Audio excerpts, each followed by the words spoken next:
What up, though? Welcome to Woman Crush Every Day, where we discuss queer media, especially when it is black and especially when it is woman. I'm your host, Tang B, aka Sean B. Scribe. And I'm your host, Allison, aka Al Wu. And today we are going to talk about the documentary film Living with Pride, Ruth Ellis at 100. Yes, but before we get into that, make sure you subscribe to the channel. If you are interested in listening to dialogue and participating in dialogue on the experiences or representations of queer media, of queer black women in media, you should be here with us. You should be part of the family. So yeah, make sure you subscribe and you get those notifications and stuff and know when drops happen. Yes, absolutely. So today is really special. We've been doing deep dives into lesbian black films.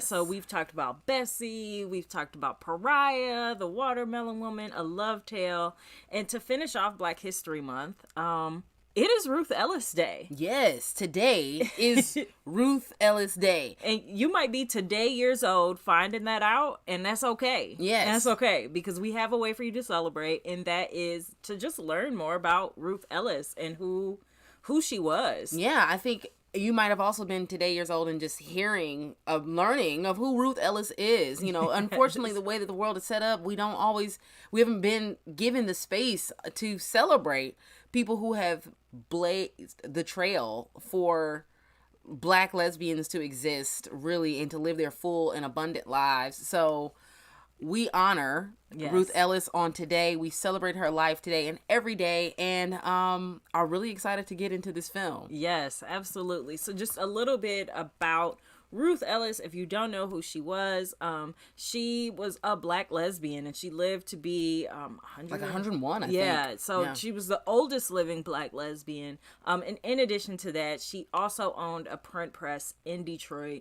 And it was not easy to always own your business as a black person and continue to have that. Her legacy lives on through the Ruth Ellis Center in Detroit, which serves LGBTQ people, especially youth who don't have access to housing or mental health services or those basic supports that you need if you don't always have a family or community that accepts you. So I love the Ruth Ellis Center. We'll continue to sing their praises, and also, this film was brought to our attention because of the Kofi House, the Center for Queer Women and Girls in Detroit. So and they have a library in the Kofi House, and the Kofi House is really how we kind of came to the consciousness of Pauli Murray. Yes, and starting that conversation. So if you earlier in the year we talked about.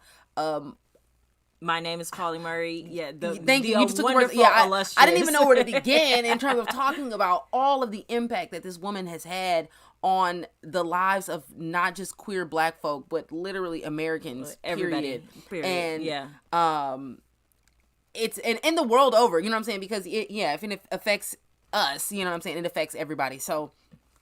Shout out these people, but shout out the Kofi House, and shout out these spaces that allow black queer women to see themselves, to know the history, and to continue to have conversations about these people and lift their names up. So I know that was a little bit of a detour, but I think it is important to shout out the Kofi House, shout out the work that's being done here in Detroit, Michigan, Ruth Ellis, and the work that she's done and the impact that she's had specifically in Detroit, Michigan. Yes.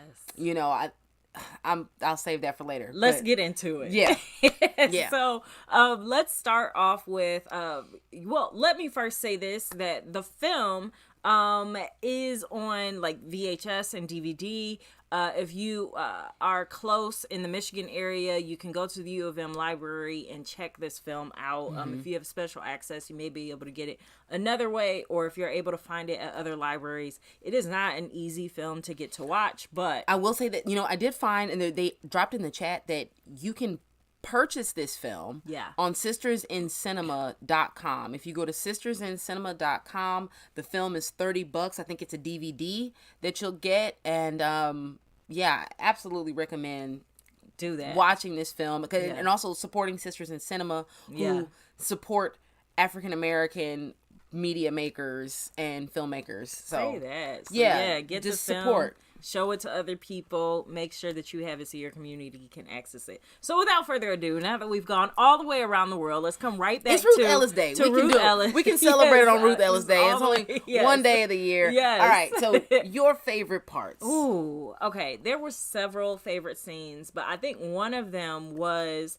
hearing Ruth talk about the house that her and Babe had together. So Ruth Ellis moved to Detroit at a point to make more money. She actually increased her coin by quite a bit, from $3 to $7. So Doubled it, yes. doubled it, more than that. So they had a house, and at the house they would throw gatherings, some parties, and college students would come. But she also noticed, some students didn't have anywhere else to go. And so the house became a space where people could come and stay for a minute and get on their feet and just have a little bit of extra support while they got a game plan together, which is what the Ruth Ellis Center does today. And it was just so beautiful to see that back then, not as a philanthropy effort, but like, yo, I'll party with you and I'll take care of you. Yeah. I care about you. A genuine, help. Yeah. Yeah. I see the situation. Yeah. Yes. So, I loved that. I loved hearing about Ruth Ellis just talk about her love of women. To have somebody who just so unabashedly is attracted to women, and that's just a matter-of-fact thing in her life. Like, yeah, I just, it was a bunch of one-night stands, and that was it. And to also talk about this 30-year relationship with Babe and not paint it as like it was all flowers and rainbows and we were so happy to have queer love together. But no, this was a real relationship with two people who are different, who come from different ways of living, who found a way to come together, but who also had a lot of contention. I think just that reality was beautiful to see and hear from the source. Not to hear people talk about their relationship, but for her to really talk about it and still have buried Babe the way she did and gave her, that full honor of a funeral. Yeah. Yeah. Yeah. When I think about it's difficult to pick out favorite parts. I think there were so many my favorite part is, I guess, seeing how unashamed she was to love women. Yeah. Ruth Ellis was born in 1899. Just a little context. I know you weren't even expecting me to say anything with 18 in the beginning, but 1899. By the time this movie is made, she's 101 years old. By the time when Martin Luther King is assassinated, she's 67. She's already a senior citizen. Lived a very full life, has already been helping out Black queer folks in Detroit, college students, folks just trying to get on their feet. This woman has done the work. Already. And this whole time, she's like, yeah, I love women. I love thick women. I'm like, oh my gosh. Yes. She's just dropping this off like it's nothing. And I think that was just so funny to me. She mentions liking church women. Yeah. And that was interesting. And how she was with this one woman and, she had these really big boobs. And Ruth Ellis is like, oh, I just wish I had a picture. Wish I had a picture of them boobs. And I'm like, oh my gosh. Ruth Ellis. But I think that moment was so funny to me and probably one of my favorite moments. I love that because it shows, where we all are. Mm-hmm. I feel like that she gave us conversation that you might have with your friends at the bar. Yeah. Wow, look at her. I want to talk to her. Did you see? Did y'all see? Yeah. And I can just tell she was a joy to be around. So, totally. So we asked the question, who was your woman crush? And, obviously this movie is all about Ruth Ellis. But was there a particular moment in Ruth Ellis's life or anybody else who came into Ruth Ellis's life that was a woman crush moment for you, a moment of admiration? I think, top tier, the woman crush is Ruth Ellis. This movie celebrates her. But I think seeing Dr. Kofi in this film, Dr. Kofi, who is a part of a cornerstone in the Kofi house, named after Dr. Kofi, and her organizing. So, Dr. Kofi is in psychology, I believe, and her role in helping Black folk in Detroit and in our community, Yeah. I think it's just beautiful to see Dr. Kofi when she was like right out of school. I think she was like just finishing up school and meeting Ruth Ellis, and so and being able, I don't know, I'm giving it to Dr. Kofi. That's what I'm saying, that I'm giving a secondary like woman crush Yeah. to Dr. Kofi in this film, because this is how we know about Ruth Ellis, and to see that it's not just talk, it's like she actually met this woman and was able to like help take care of this woman and continue to tell the story. It's like, it's dope to see the work in action, and to know that we're a part of, carrying the torch and letting people know that this, like, Black folks who are lesbians did not start today. It didn't start in the 80s. It didn't start in the 70s. It didn't even start when Ruth Ellis was born in 1899. You know what I mean? So, yeah.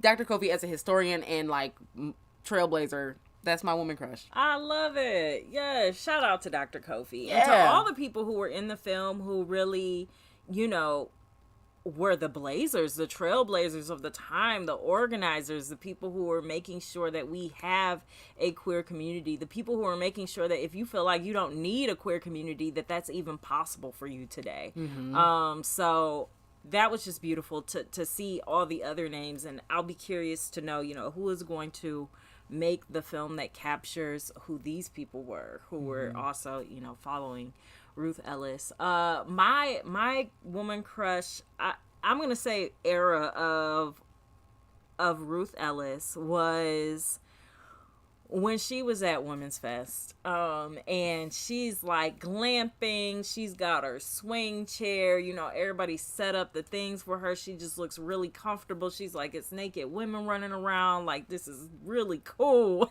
Like, y'all think that I don't have a stick up, I'm ready to be here and to be in community, and that she was so excited to have found the lesbians and joined the lesbians. Yeah. And I just love that. I love that humility to it of her view of like, wow, I've got community, and I can only imagine how it must have felt throughout life to have had community, because she created the space, but to always be the one curating the space. I think there's an exhaustion to that.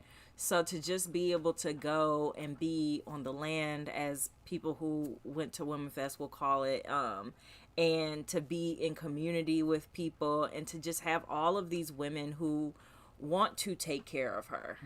I feel like, man, any senior would crush on that moment. Like, the thing that you hear from seniors is like, they're trying to get people to take care of them. They're trying to get people to remember them, to be who they are. And then you have this whole generation of women who are like, we want an elder. We want somebody to show us how to do it. We want somebody to just live so we can observe and watch and get what we can from it. And seeing her find that community and seeing the community really embrace and uplift and protect her, that made me crush on my community. Absolutely. Made me proud. Crush on the community. Yeah. That's real. That's real. I'm gonna snap to that. All right, so what can stay, what can go? I think I don't know where to start. Okay, I'm gonna start with what can go. Okay. This time. So I'm gonna go ahead and say, I wanna measure my words in this, because I think I'm concerned about how things happen over time. Like, I think, am I ready? I don't even know if I'm ready. Okay, I'll go. I don't even know if I'm ready. And then we'll come back to you. Yeah, let's do that. So, what can stay for me is, I love that this was like part documentary, where it's just like telling you about the things that happened in her life, part oral testimony where she's really saying what her story is, and then like part, fan page where it's like other people who knew her and got to be in her life and of service to her or in service to her get to speak. And I really love that we get all of those perspectives.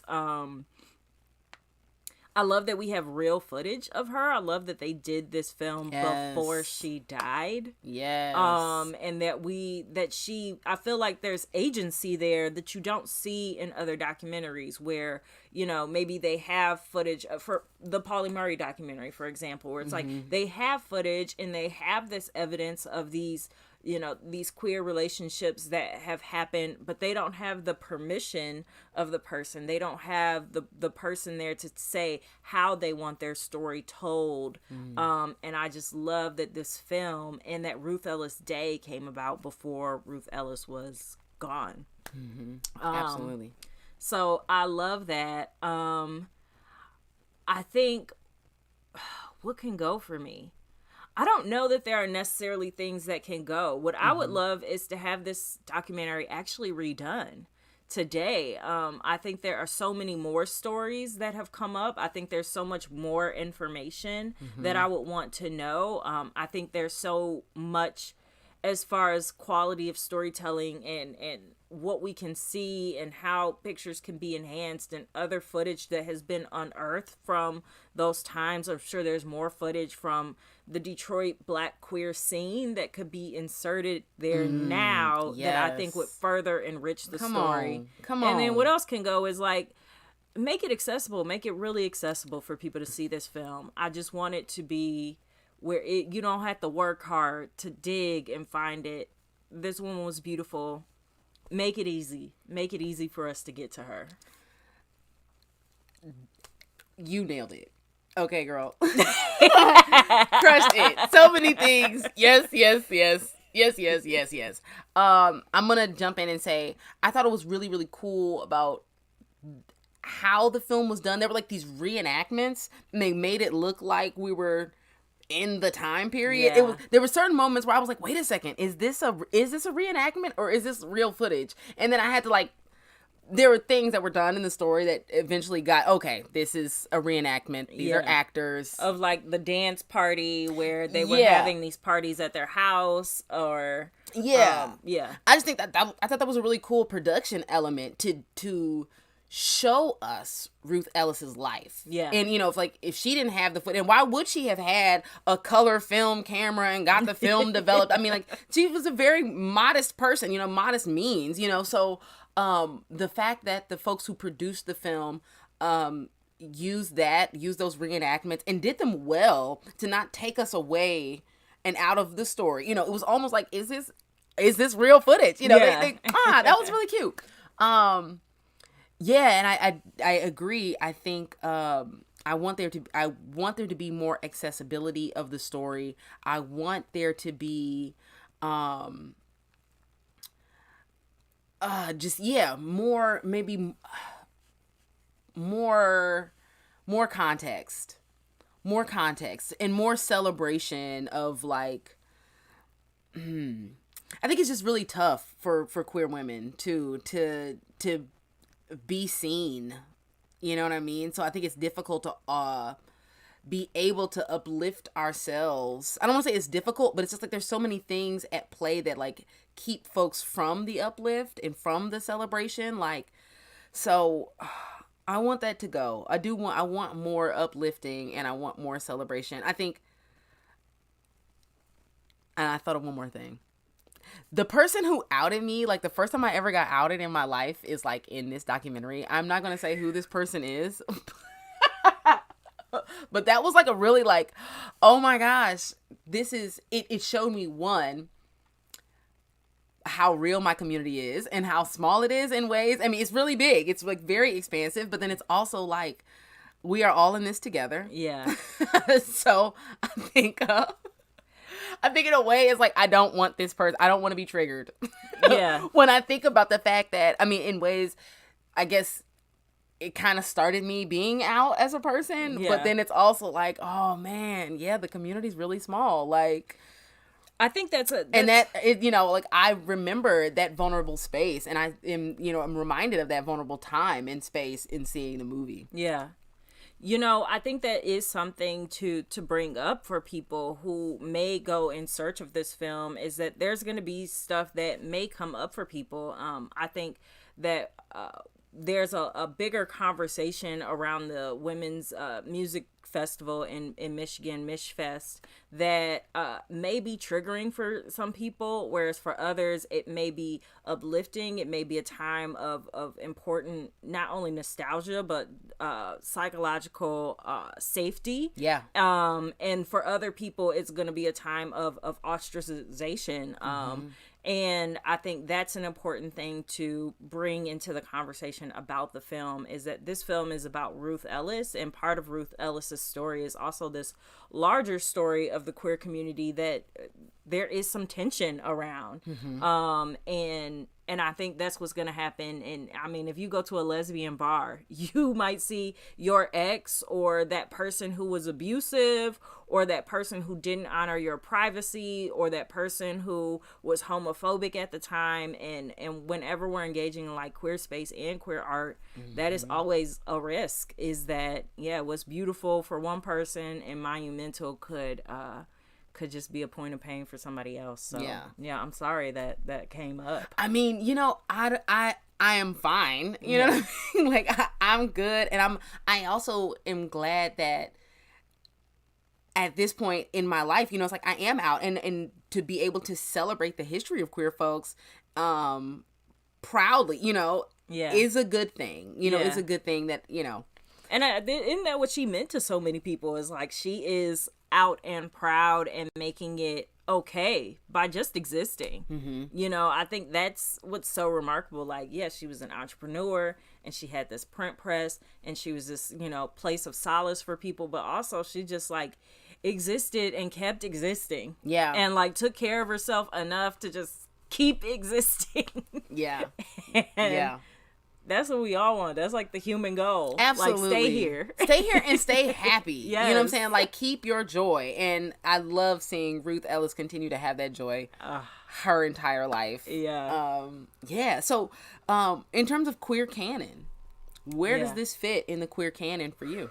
Man, I think right there on the joy piece. I think about Ruth Ellis's advice at the end on what people can do, and she's like, be happy, be kind, you don't have to be rich, be happy with what you have faith, take care of yourself.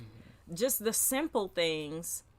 And I think so often our stories don't get to be about the simple things, and I think when she decided what she wanted to say about her, she just made it like, I just lived.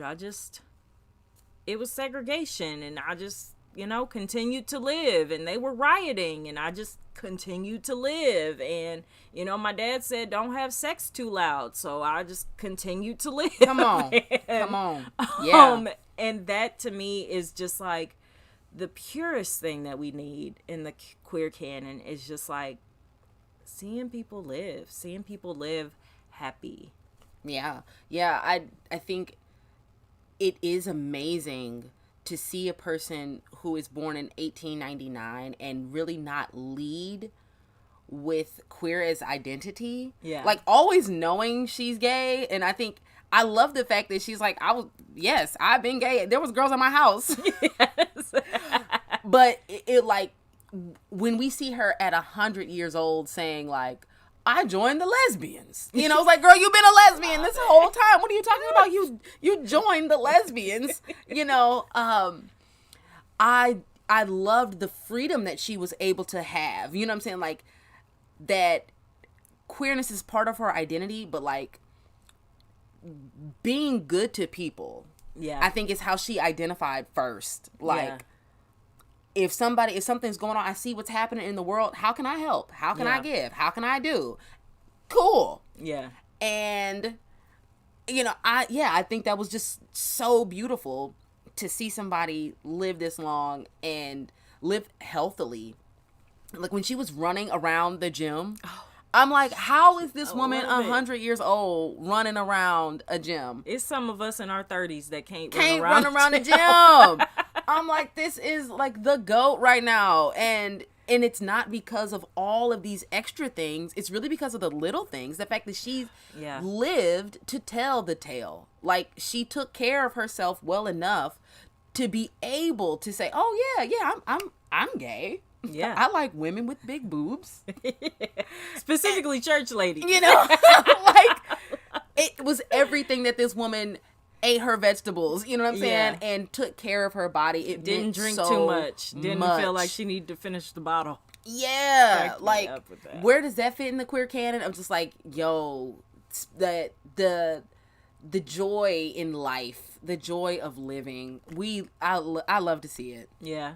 I love to see it. So, yeah, if you need some real, pure, unadulterated black lesbian joy. Yes. Tap into the ancestor Ruth Ellis. Yes. You know? Please. And it's not about life going perfect, because her relationship with Babe was not perfect. It was not perfect. You know, there was infidelity. There was a little bit of violence. There was, two people who didn't share the same interest in hobbies, who somehow were figuring it out. At times they were just roommates, and she still found her own joy. She's like, no, I'm going to bowl, and I'm going to do photography, and I'm going to go find the things that make me happy. And that's actually what I want to take that with me, to continue to remember. I feel like I try to do this in my life, but I think when we're queer, finding...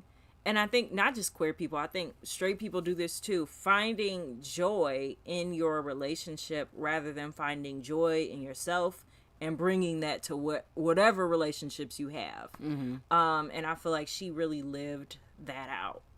Yeah. It ain't got to be perfect, but I'm a bring my kindness and calmness and peace to it. Yo, I feel like I want to bring up the race portion of the film too, because she talks about experiencing segregation, where black folks had to sit in the back and white folks sat over here, and access, just general access to things. And that was kind of her growing up. Or when she was bowling, like, she won a bowling competition, and when white folks won the bowling competition, they would throw a big party. But when her and her black counterparts won the bowling competition, they didn't do anything. Yeah. And so that, feeling that racism. And then later on in the film, she's older and she meets Jane, Spyro. Mm-hmm. And Ruth asks, like, are you a lesbian? Like, do you like women? And, like, still engages this white woman throughout, a history where we see white people aren't willing to engage her always, or like see her identity. The fact that through all of the stuff that she faced, she persevered, like the resilience of this person to see people. Oh my gosh. I just think something, I don't know what to take from it all the way. Short, I mean, I know to take one, do unto others as you would have others do unto you, but like, in like a post Donald Trump era, I think what race means, and how we're still dealing with race issues, and to see how this elder black woman traversed race. Yeah. And still black and proud, and oh my gosh, I don't know. I'm just really, where does this fit in the queer canon? We have a unicorn on our hands, ladies and gentlemen. Like, watch this movie, and I think we need to like know this person, because this is just really, really interesting. Her life is just so interesting to me. That's such a great point, and such a point that I think so many like queer black leaders, but also just people in the community over the years, found ways to still have these relationships with queer white people who come from different experiences. And I love that you brought that up, that like this woman survived two riots on black people, like the riot of 1908 happened in her hometown, and people were lynched for marrying a white woman. Yeah. Multiple people were killed. Businesses destroyed. They destroyed Black and Jewish businesses. She was around for the 67 riot, although it didn't happen where she was in the city. But just to be around for that, to see all of that, to have the mayor come in and say like, oh, we're doing some urban renewal, so your home will just be like taking that. Yeah, they took her home. Yeah, you know, to go through that, and then to still find a love and a curiosity and an appreciation for a woman who is a part of a community that Black queer people were existing at Ruth and Babe's home, and there was this whole other community of white queer people who were also doing work, and those were not merging in all that time. And then here she is late in life and saying like, wow, I'm ready to commune. Interesting. I didn't even know you existed. You're the first person I even could tell was a lesbian. I didn't even know what a white lesbian looked like. Yeah. I just didn't even like didn't even know what a white lesbian. Yeah, like, yeah. So it was just beautiful to see, and then to see all of these Black, white, all different kind of ethnicity people that were taking care of her. And so to give y'all more context, at the end of Ruth Ellis's life is really when the whole queer community came to care for her, and people started to learn who she was and start to talk about her life and the fact that she's alive and celebrate her final years on the earth, and really regarded her as like their lesbian grandmother. And to have these white women who are crying and having this experience of like, I am so glad, and I consider her more family, not in the creepy like sense of white people needing a Black woman to care for them, but them saying like, I want to care for her because she represents who is possible for me to be. To have white women see Black women as you make me possible is transformational, and something I think like you said, in a post-Trump world, these are stories I think we need to hear and reflect on. Yeah. Oh my gosh. Yeah. So, living with pride, Ruth Ellis at 100, y'all. Please make sure you know, if you can, tap in with the film. You can purchase it on sistersincinema.com. The film is $30, and I think it's $5 for shipping, so it's not too crazy. Please have this in your home, capture this, you know, this history, and be able to share this story with people in your community.